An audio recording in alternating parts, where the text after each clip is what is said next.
O Senhor esteja convosco, Ele está no meio de nós. Proclamação do Evangelho de Jesus Cristo, segundo Mateus. Glória a vós, Senhor. Naquele tempo, enquanto Jesus subia para Jerusalém, ele tomou os 12 discípulos à parte e durante a caminhada disse-lhes: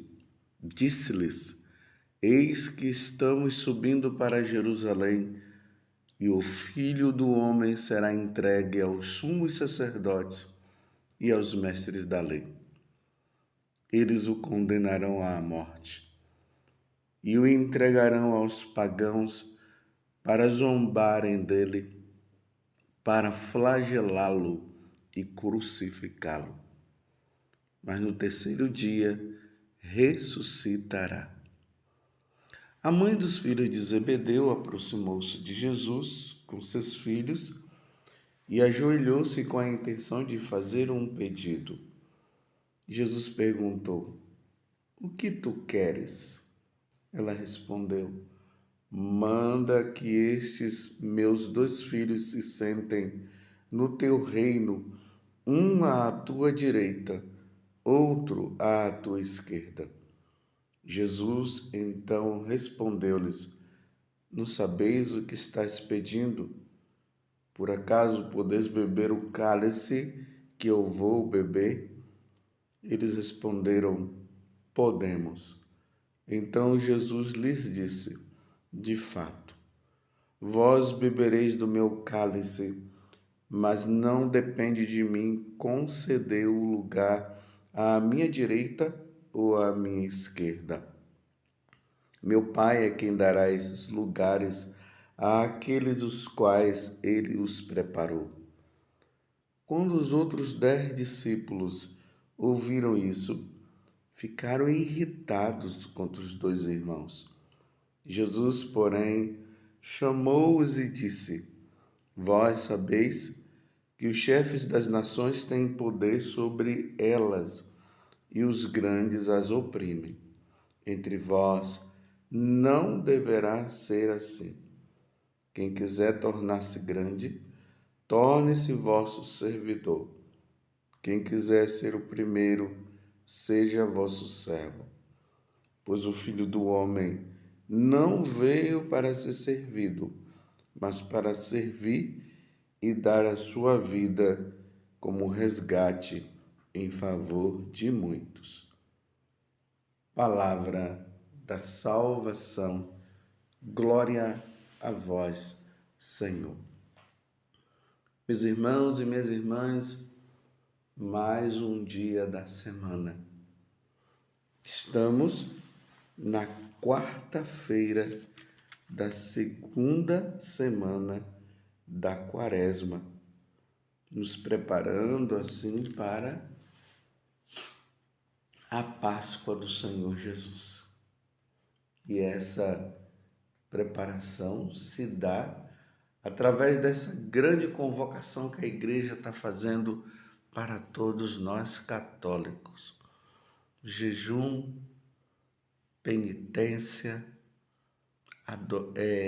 esmola, oração. Tudo isso é necessário para que nós possamos celebrar bem a Páscoa de nosso Senhor Jesus Cristo. E agora, no dia de hoje, nós já encontramos na primeira leitura, que é do livro de Jeremias, capítulo 18, do versículo 18 até o 20.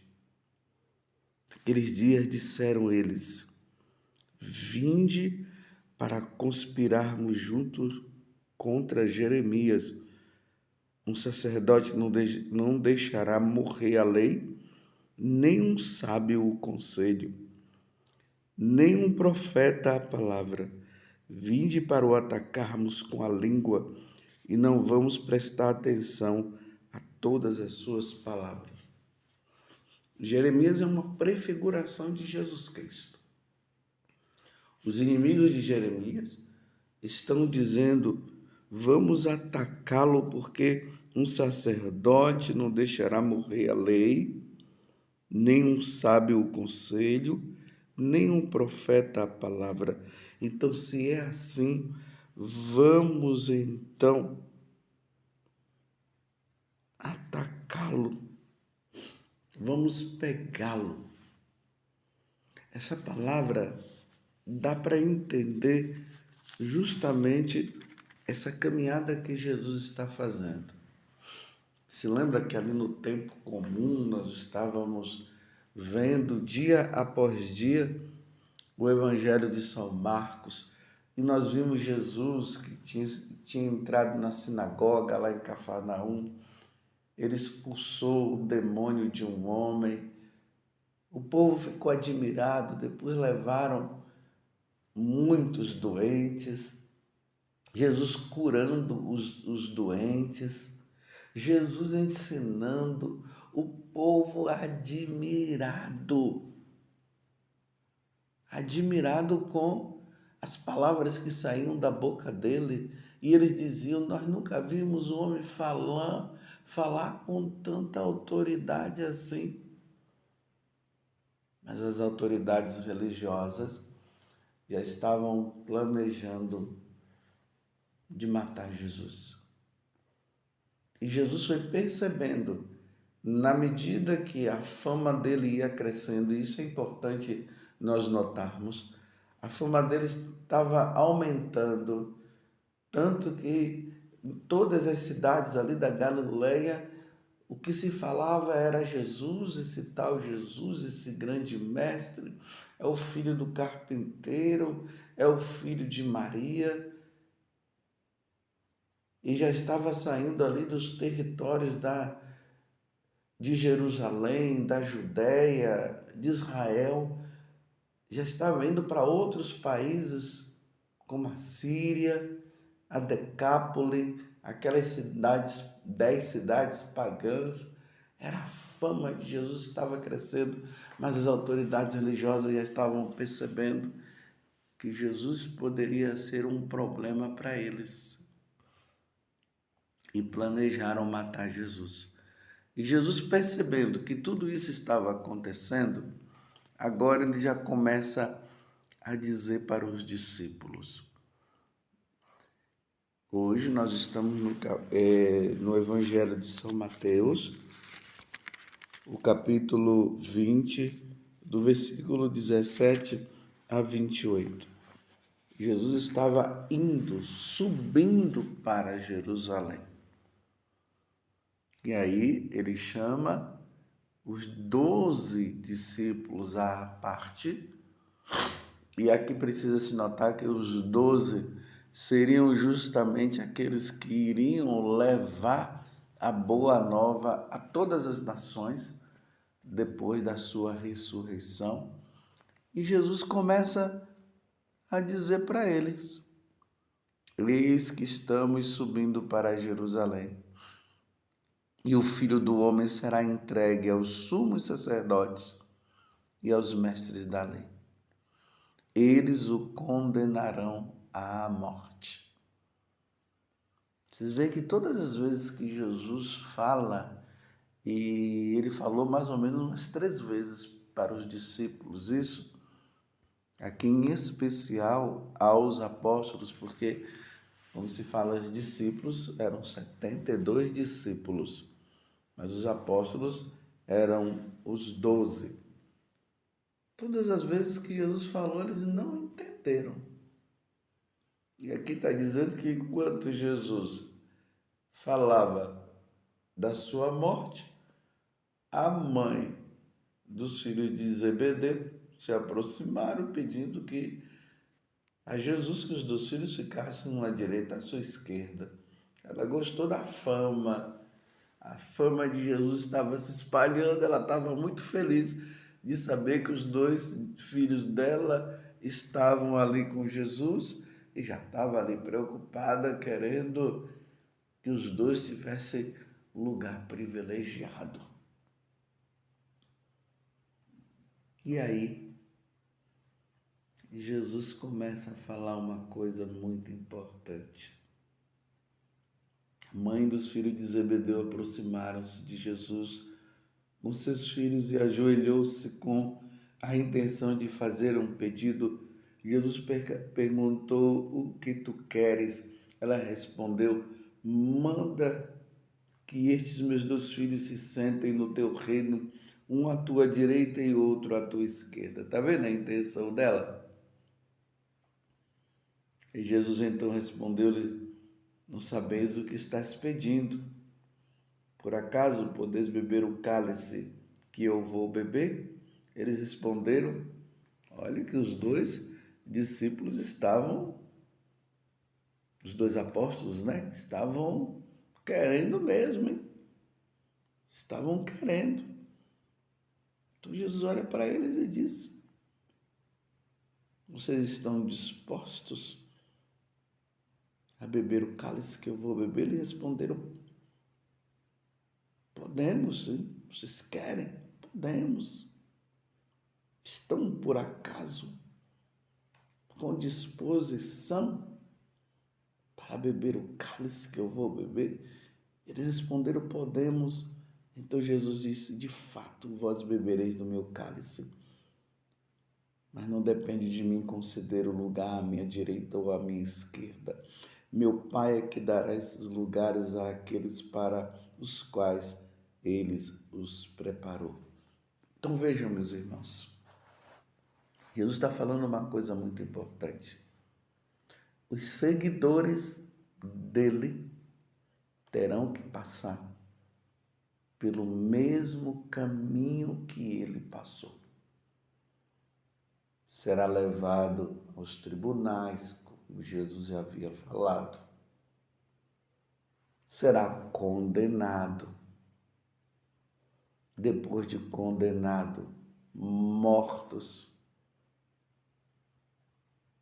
para depois ressuscitar e ir para a vida eterna.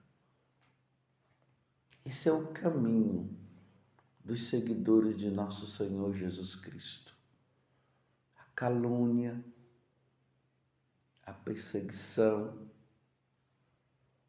ser deixado de lado pelos amigos.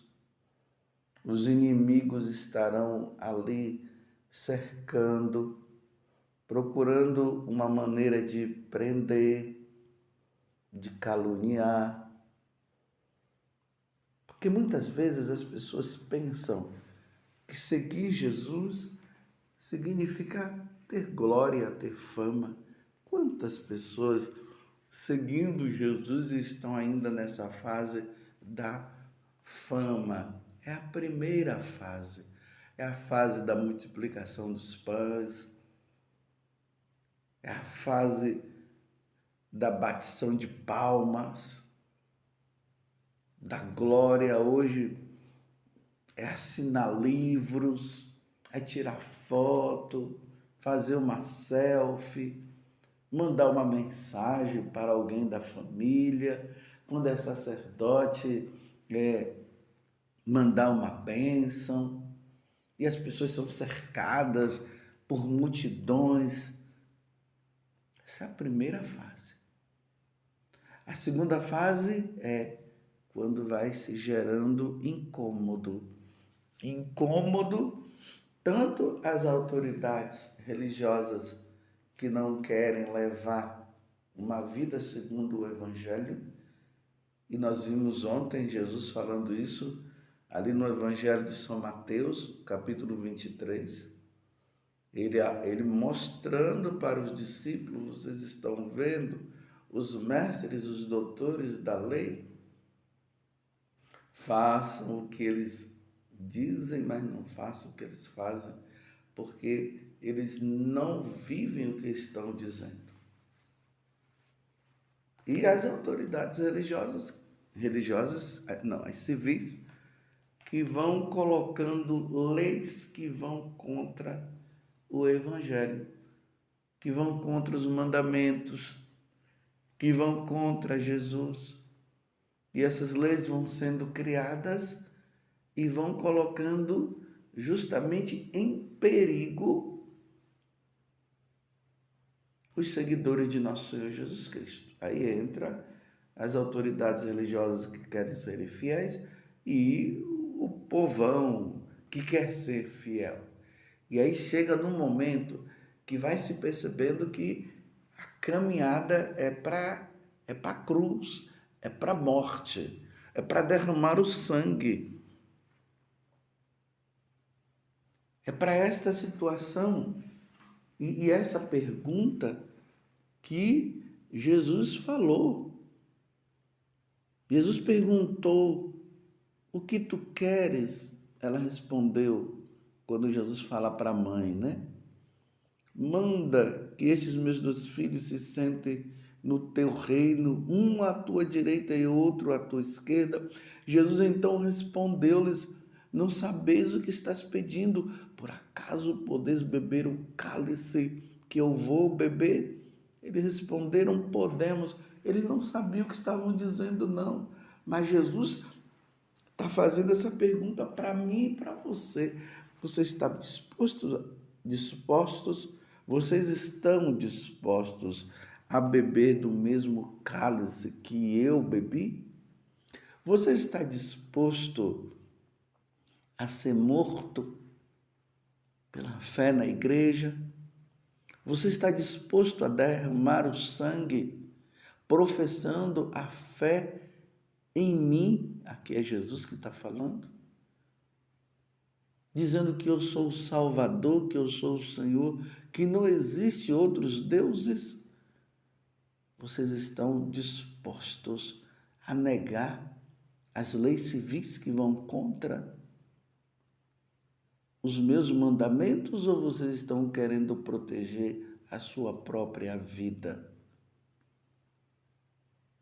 Porque o que Jesus pode nos dar é a salvação. Ele pode nos dar as outras coisas, sim. Mas quando nós olhamos a vida dos apóstolos, nós vemos que eles tiveram que passar pelo caminho de nosso Senhor. Uns foram decapitados, outros foram crucificados, outros foram presos, mas tiveram que dar a vida. Jesus, quando ele fala para Ananias a respeito de Saulo, que depois vai se tornar São Paulo, e Ananias disse para Jesus: mas ele está perseguindo a todos nós. Aí Jesus diz: não fique preocupado, não.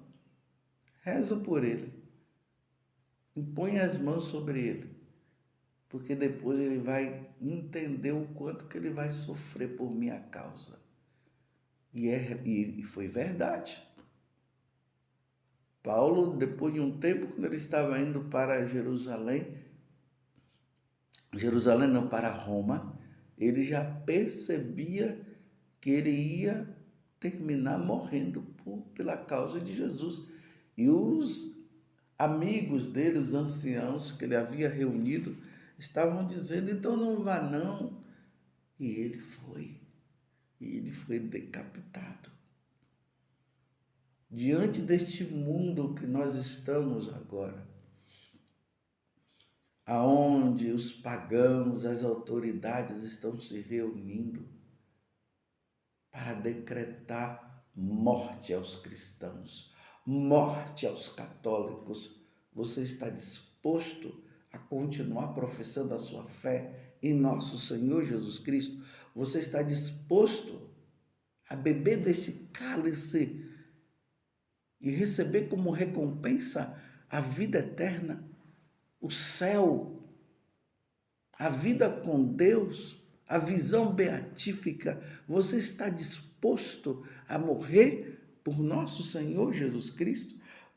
Porque o Filho do Homem não veio para ser servido, mas para servir e dar sua vida como resgate em favor de muitos. E o que é para Jesus será para nós. Você está disposto? Ou está com medo?